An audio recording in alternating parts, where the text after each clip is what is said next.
Page 9, Carnival. At the top of the page, they're talking a little bit about ternary form. We've had binary form. Remember, 2 parts, bi is 2. Well, ternary, ter is 3. So ternary form is a 3 sections in it instead of 2. And they label them for you.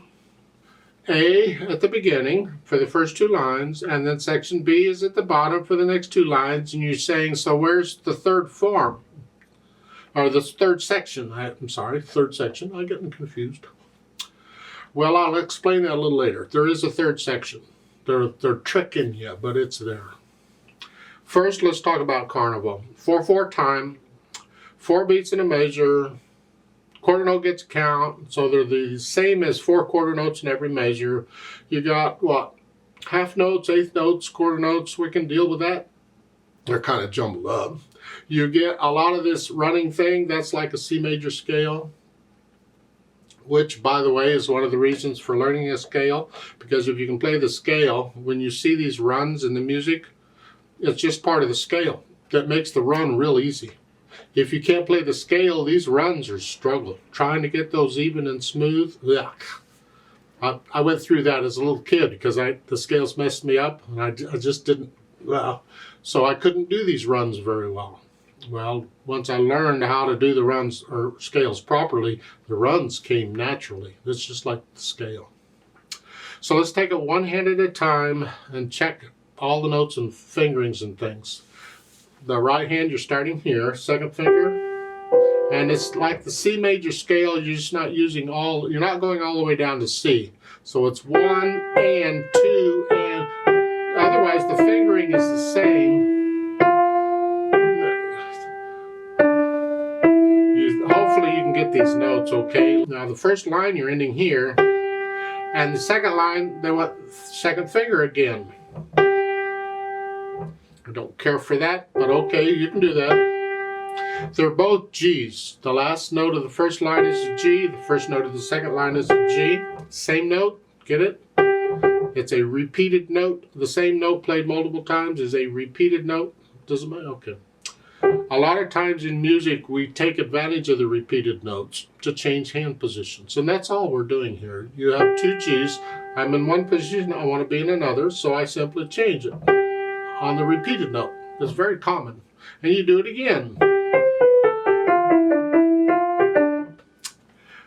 Third line down, we have a rest to come back, 2 rests actually, come up here. So it's an F, A, and a C. It's an F chord. 1, 2, 3, 4. 1, 2, 3, 4. 1. During the rest, come up. 1, 2, G chord. 1, 2, 3, 4. 1, 2. And you're doing this for a while. Left hand, well, half notes. You're down here, 2. That legato thing, I'll come back to that, is half notes. 1, 2, 3, 4. 1, 2, 3, 4. 1, 2, 3, 4. It's not too bad, I hope. Let's go down to the third line. Now, at the end of the second line, you're here. You got 1 beat rest to come up here. Thumb on here. So it's 1, 2. Now, these are not half notes. So make sure the rest is there. 1, rest, rest. 1, 2, and 3. 1 and 2 and 3 and red. And then during the rest, come up. 2. F sharp there. During the rest, come back down. 2. During the rest, come back up. And then thumb comes down. It's not quite like a G major scale, but the movement is. Because you got to do this movement with the thumb under the third finger and it's here. Like a C major, you're doing that movement. This is the same feeling, it's just a different note. Another reason for learning the scales. These movements used in the scales are used in the music a lot. So if you can get the scale down, it makes playing the music a little easier. Put the hands together. And at first, we're just trying to get the notes to work together here. So we're here, so, and then we're here, and then here, and then here. You're just trying to get the notes to work together that go down together. And you'll hesitate all over the place. That's okay, nothing wrong with that. Now third line down, you're up here. And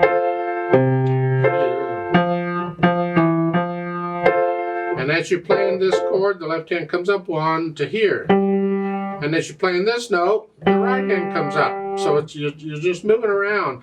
You move one hand while the other's playing. And that may take some practice, but you need to get comfortable with it. And you will in time. It'll come. So the third line, second measure, you're here. When you come up, and up here. You go down. You get the idea. The last two measures at the bottom, you're here. 2, 3, rest. That is a half rest in the right hand. So that note is on the third beat. 1, 2, 3, rest. And both rest on the fourth beat. Once you can do that, then go back through and get rid of the hesitations. So the beat is a steady beat. I don't care how slow it is, but it's got to be no hesitations. And then we'll add the articulation. Well, in section A, it's pretty connected. Connect these. There's nothing written here. There's no slurs in the left hand. However, there's the word legato under it. That means play it connected. Or smooth. We can't do smooth on a piano. We just connect the notes. It's as though there's a great big long slur over the whole thing. So I'm connecting both hands. Lift them. And this is a kicker. I'm going to challenge you some more. I don't know how much you're struggling here. But going from the second measure to the third measure.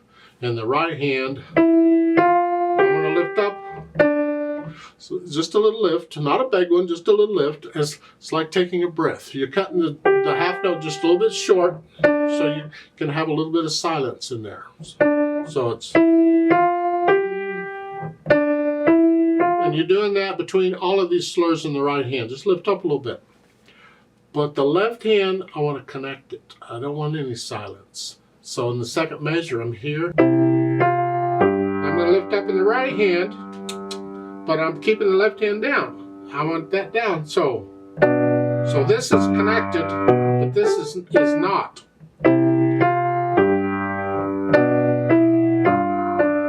Same thing at the end. I have to lift up because I'm changing fingers, but the left hand is connecting it. Lift up. And then you have accents at the end. Play them a little louder. Both hands there. Now in section B, it's the contrast to that. It's short, staccato, both hands. Again, it's flexing at the wrist here. I'm on the note and I'm bouncing off of it each time. Because after I bounce off of it, I come back down and put my hand on the keys again to get ready to do it again.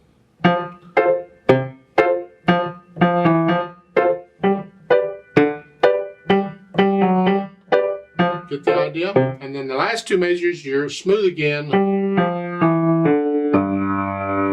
Rest. And you come up on a rest. Huh? That's the articulation.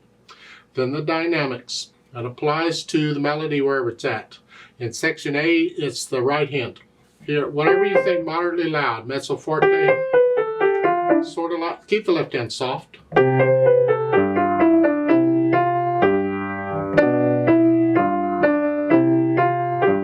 The second line, last measure with the accents. Now you can bring both hands up a little bit and play them about the same loud. Okay.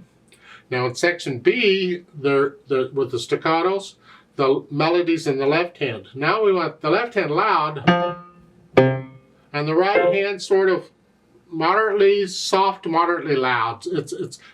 It should be clear that the melody's in the left hand.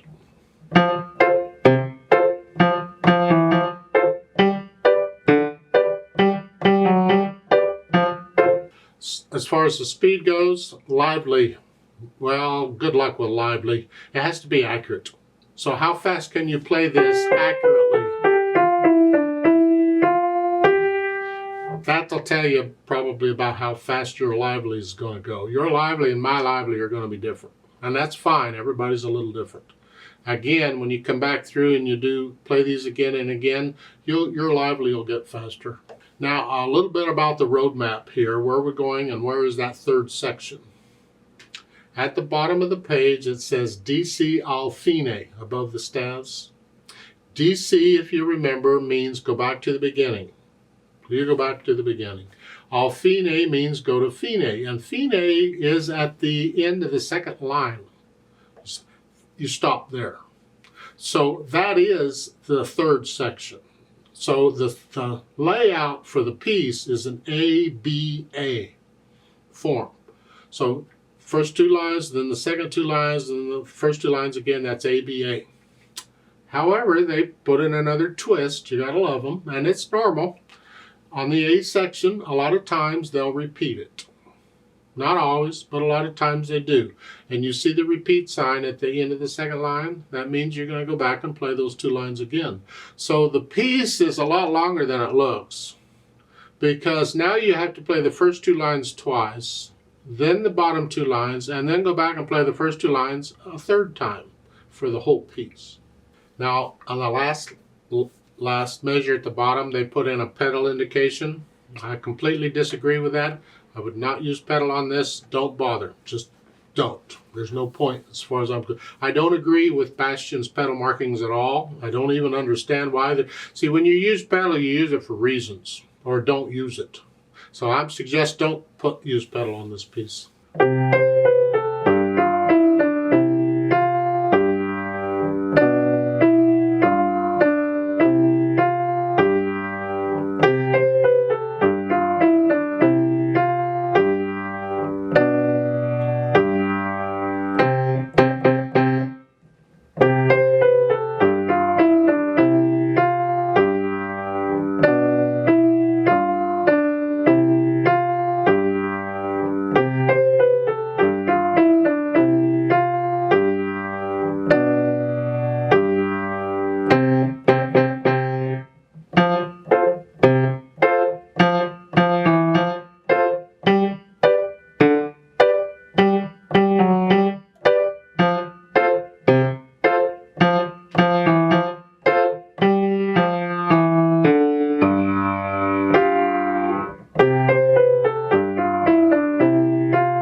Most of the time when you do a DC, like go back to the beginning, you will not do any other repeats. So I'm suggesting in this piece, when you do the DC to go back to the beginning, you only do the first two lines once there. Don't repeat them again.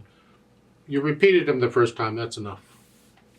People don't always agree on that, but there's a lot of things in music people don't agree on.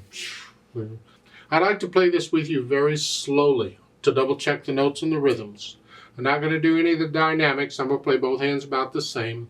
I will do the staccatos and the accents. And we'll do the repeat, and we'll do the DC al fine part also. So I'll give us 4 counts, and let's try it together very slowly.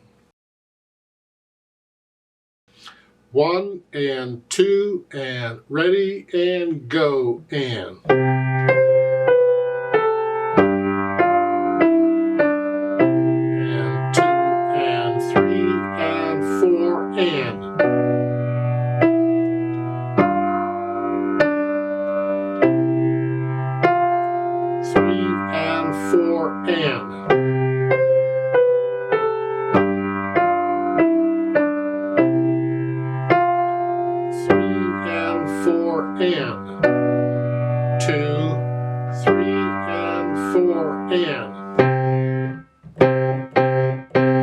Repeat.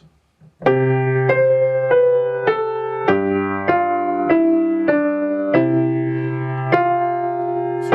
and 4 and.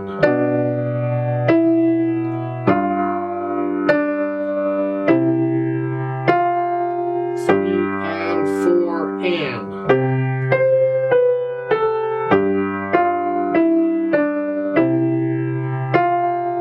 3 and 4 and. 2,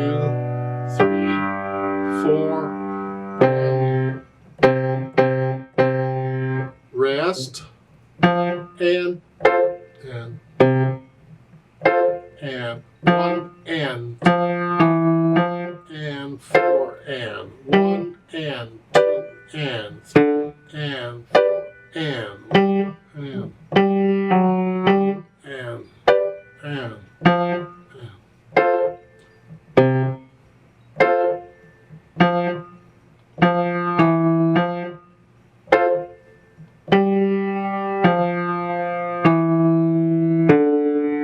1, 2, 3 to the beginning.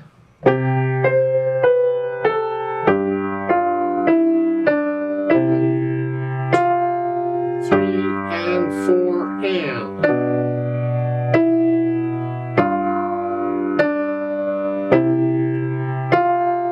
3 and 4 and